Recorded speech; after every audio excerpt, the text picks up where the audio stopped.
அனைவருக்கும் வணக்கம். 5ஆம் அதிபதியால் யாருக்கு யோகம்? இதை பற்றி தான் இந்த பதிவுல தெளிவா பார்க்க போறோம். 5ஆம் இடம் அப்படின்றது ஒரு ஜாதகத்துல ரொம்ப முக்கியமான பாவம்.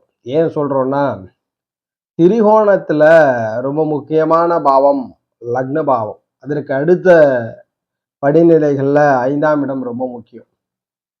5ஆம் இடத்துல என்னென்ன பலன்கள்லாம் மறைந்து இருக்கிறதுனா, ஒரு ஜாதகருடைய இறந்த காலம், முடிஞ்சு போன விஷயங்கள், முன்னோர்களை பற்றி சொல்லக்கூடியது. முன்னோர்களுடைய ஆதாயம் கிடைக்குமா?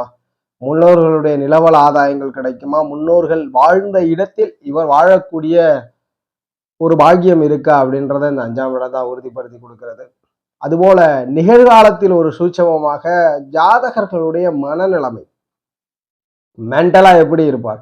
சந்திரனை மனோகாரகராக வரையறுத்தாலும் 5ஆம் இடம் தான் ஜாதகருடைய மனநிலையை உறுதிப்படுத்தக்கூடிய ஆதிபத்திய வீடாக விளங்குகிறது.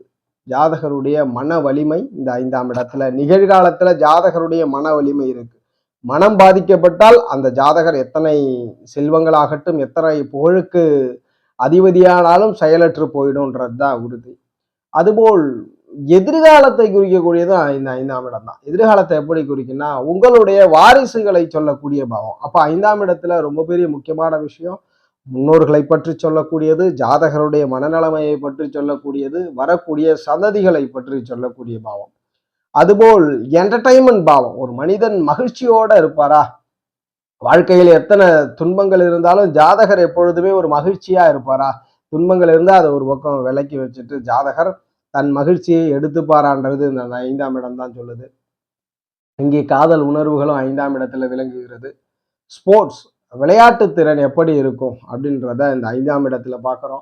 அதுபோல் ஸ்பிரிச்சுவலா வெளிப்படுத்த முடியாத அறிவியல் ரீதியா நம்ம ஜோதிடத்தையே சயின்டிஃபிக்காக தான் அப்ரோச் பண்ணுறோம். கிரகங்களின் அடிப்படையில், கிரகங்களுடைய ஒளியின் தாக்கத்தின் அடிப்படையில் தான் நம்ம விளக்கம் கொடுக்குறோம். இருந்தாலும் கூட முன்னோர்களிடமிருந்து ஒரு ஜாதகருக்கு எதிர்பாராத கர்ம பலனால் யோக பலன்கள், அதாவது ஏதேனும் ஒரு சக்தி, முன்னோர்கள் செய்த ஒரு ஜீவனமாகட்டும், அவர்களுடைய திறமை உங்களுக்கு கடத்தப்படுகிறதான்றது இந்த 5ஆம் இடம் தான் விவரிக்கும்.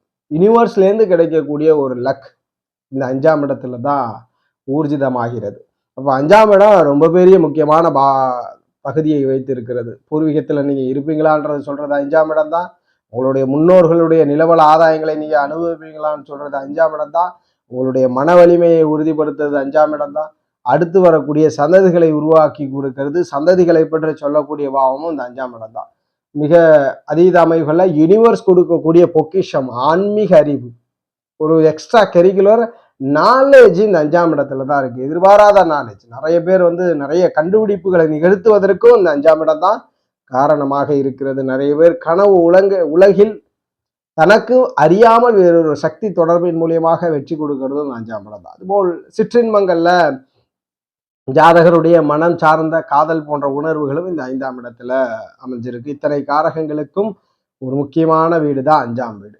இந்த 5ஆம் வீட்டினுடைய அதிபதி எந்த லக்னமா வேணாலும் இருங்க, உங்களுடைய லக்ன 5ஆம் அதிபதி எப்படி இருந்தால் யோகம் செய்ய போறாருன்றத நம்ம சொல்ல போறோம். யோக பலன்னா என்ன நடக்கும்?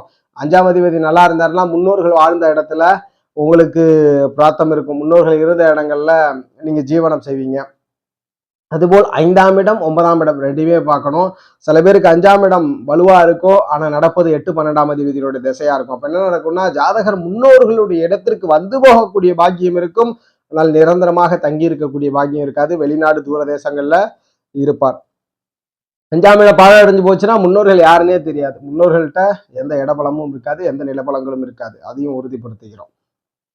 அதுபோல 5ஆம் இடம் நல்லா இருந்ததுன்னா உங்களுடைய மனசு எப்பயுமே மகிழ்ச்சியா இருக்கும். நீங்கள் எவ்வளவு பெரிய பிரச்சனை வாழ்க்கையில் நடந்தாலும் அதை உடனடியாக தகர்த்து எறிந்து விட்டு அடுத்த கட்டத்திற்கு மூவ் ஆவீங்க. உடனே எத்தனை துன்பங்கள் சூழ்ந்தாலுமே அடுத்தடுத்து முன்னேற்றம் இருக்கும். உங்களுடைய குழந்தைகள் சமூகத்துல மிகப்பெரிய மதிப்பு மிக்க நபராக மாறுவார்கள். குழந்தைகளின் மூலியமாக அதிக ஆதாயம் இருக்கும். நல்ல கௌரவ பெயர் புகழை குழந்தைகள் பெற்று தருவார்கள். அதுபோல் யூனிவர்ஸ், இந்த பிரபஞ்சத்திலிருந்து ஒரு யுனிக்கான திறமை படைத்தவராக இருப்பீர்கள். முன்னோர்களிடமிருந்து கடத்தப்பட்ட ஒரு திறமை படைத்தவராக 5ஆம் இடம் வலுவா இருக்கும் பொழுது கிடைக்கும். அதுபோல் அதிர்ஷ்ட பணத்தையும் 5ஆம் இடம் குறிக்கிறதுனால நிறைய நபர்கள் உங்களுக்கு நன்கொடை கொடுக்கக்கூடியது, அடிக்கடி ஏதேனும் ஒரு சமூகத்தில் உள்ள மக்களின் மூலியமாக சில நல்ல பலன்கள் கிடைச்சிக்கிட்டே இருக்கும். எதிர்பாராத நபர்கள் மூலியமாக அதிர்ஷ்டம் கிடைச்சிக்கிட்டே இருக்கும். எங்கு போனீங்கனாலும் உங்களுக்கு ஒரு கௌரவ அங்கீகார அமைவுகளை பெற்றுத்தரும் யோகமா இருந்தா. 5ஆம் இடத்ததிபதி நாம் சொல்லக்கூடிய கிரக இணைவுகள்ல இருந்து யோக நிலையில் இருந்தார். அவயோகம் ஆயிடுறார் 5ஆம் இடத்ததிபதினா எகெயின்ஸ்டா நடக்கும். பூர்வீக ஆதாயம் இருக்காது. ஜாதகருக்கு பிரச்சனையை கண்டு மனதில் பதற்றம் இருந்துகிட்டே இருக்கும். சூழ்நிலைகளை கையாளக்கூடிய திறமைகள் இருக்காது. உடனடியாக பதட்டம் அடைவார். உடனடியாக செயல்களை செய்து முடிக்காத நிலை இருக்கும். பய உணர்வுகள் அதிகமாக இருக்கும் மனதில். வித்தைகள் கற்றுக்கொள்வதில் நிறைய சுணக்கங்கள் இருக்கும். குழந்தைகளால் ஆதாயம் இல்லாத சூழலாம் ஏற்படுத்தி கொடுக்கும். அப்போ யோகத்தை அவயோகத்தையும் பார்த்தோம். இப்போ 12 லக்னத்திற்கும் எப்படி இருக்க வேண்டும்? 5ஆம் அதிபதிகள்ன்றதை பார்க்கலாம். பொதுவாக ஒரு கிரகம் முதல் பாயிண்ட் அவர் யோகரோ அவயோகரோ முதல்ல ஸ்தான பலம் ரொம்ப ரொம்ப முக்கியம். லக்னத்திற்கு எந்த பாவாதிபதியா இருந்தாலும் ஸ்தான பலம் முக்கியம். அந்த வகையில் 5ஆம் அதிபதி உங்களுடைய ஜாதகத்துல ஆட்சி, உச்சம், நீசபங்கம், பரிவர்த்தனை, வர்க்கோத்தமம், திக்பலம், நட்பு, சமம் போன்ற இடங்கள்ல இருக்கக்கூடாது. பகை நீசம் பெறக்கூடாது அப்படின்றத உறுதிப்படுத்தி சொல்றோம். ஸ்தான பலத்தோட இருக்கணும். இருக்கும் பொழுது 12 லக்ன அமைவுகள்ல முதல்ல மேஷ லக்னத்திற்கு பார்த்தலாம். 5ஆம் அதிபதியால் யோகம் கிடைக்கணும் அப்படின்னா மேஷ லக்னத்தில் பிறந்தவர்களுக்கு சிம்மம் 5ஆம் வீடாக வருகிறது. சிம்மாதிபதியான சூரியன் 5ஆம் அதிபதியாக வருகிறார். இந்த சூரிய பகவானை பொறுத்த வரைக்கும் ஜாதகத்துல குருவோடு தொடர்பு கொண்டிருப்பது, சுக்கிரனோடு தொடர்பு வென்றிருப்பது யோக பலனை பெற்று தருகிறது. 5ஆம் இடத்தின் மூலியமாக ஆதாய அமைவுகளை பெற்று தருகிறத உறுதிப்படுத்தலாம். அதுபோல் ரிஷப லக்னத்துல பிறந்திருக்கிறீங்க. 5க்கு அதிபதியாக புதன் பகவான் வருகிறார். மனையாக கன்னிமனை வருகிறது. ரிஷபத்திற்கு புதன் சனி பகவானோடு சுக்கிரனோடு தொடர்பு கொள்வது யோக பலனை கொடுக்கிறத உறுதிப்படுத்தி சொல்றோம்.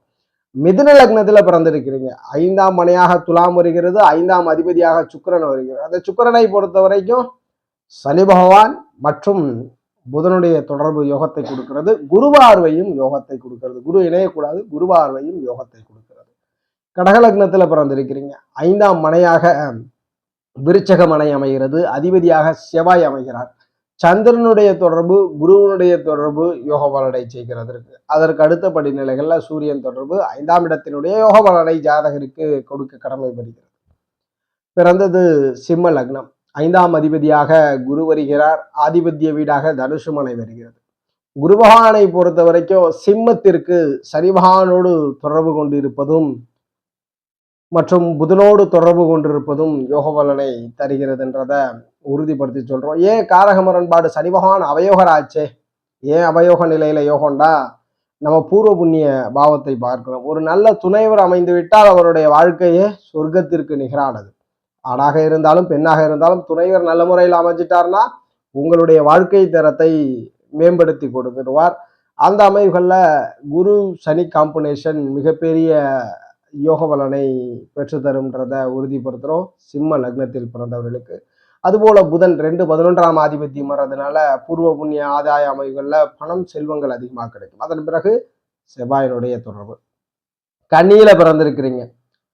5ஆம் இடத்தின் அதிபதியாக சனி பகவான் வருகிறார். மனையாக மகரமனை வருகிறது. இந்த சனி பகவானை பொறுத்த வரைக்கும் புதன் சுக்கிரன் தொடர்பு யோக பலனை பெற்று தருகிறது.